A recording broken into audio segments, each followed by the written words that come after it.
on a fait un point d'étape, comme on en a fait par le passé avec les élus.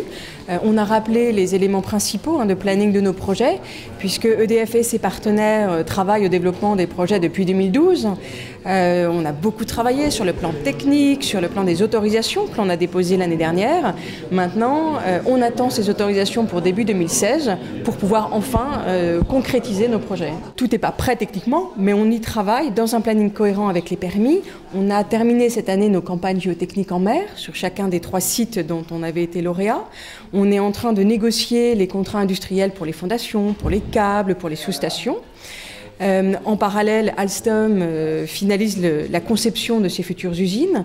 Donc tout sera terminé d'ici mi-2016, sachant que nous devons obtenir les autorisations au premier trimestre, que nous saurons si nous avons des recours au deuxième trimestre. Et donc si un projet n'a pas de recours sur les autorisations, on sera prêt mi-2016 d'un point de vue technique, d'un point de vue contractuel, ce qui nous permettra d'aller chercher les financements, puisque chaque projet représente un investissement de l'ordre de 2 milliards d'euros. Donc ça nécessite évidemment l'apport de différents investisseurs, différentes banques, et on ne peut aller les voir pour obtenir des offres fermes qu'une fois qu'on a les permis, les autorisations en poche.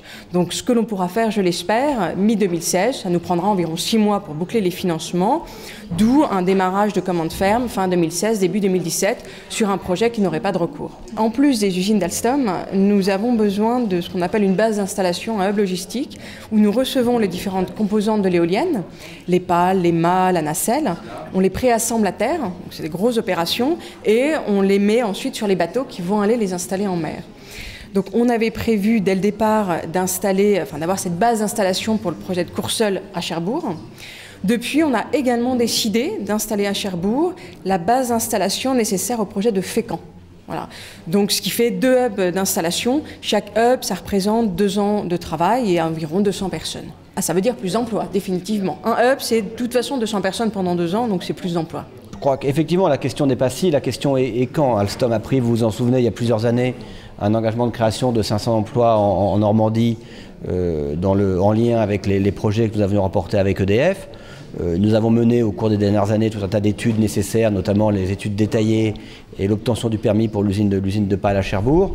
Donc maintenant, nous sommes un peu l'arme au pied. Nous attendons d'avoir plus de visibilité sur le calendrier des projets EDF pour nous jeter à l'eau complètement. Je crois qu'on a bien fait le tour de la piscine. Maintenant, la question, c'est de savoir quand est-ce qu'EDF sera prêt à se lancer, puisque l'important, c'est pas tellement de construire des usines, c'est de la remplir avec des emplois et donc des projets. Donc tant qu'il y aura ces aléas sur les projets EDF, on est un petit peu entre 2 eaux. Je crois que Béatrice Buffon vous a expliqué la nature de ces aléas et le calendrier pour les lever. Écoutez, nous, on attend et on espère des bonnes nouvelles au cours de l'année 2016. Un champ EDF en France, à peu près 1 an de production pour la dite usine.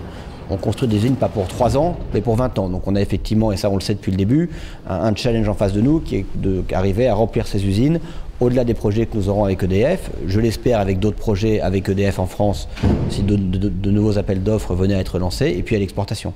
À bientôt sur TVI.tv.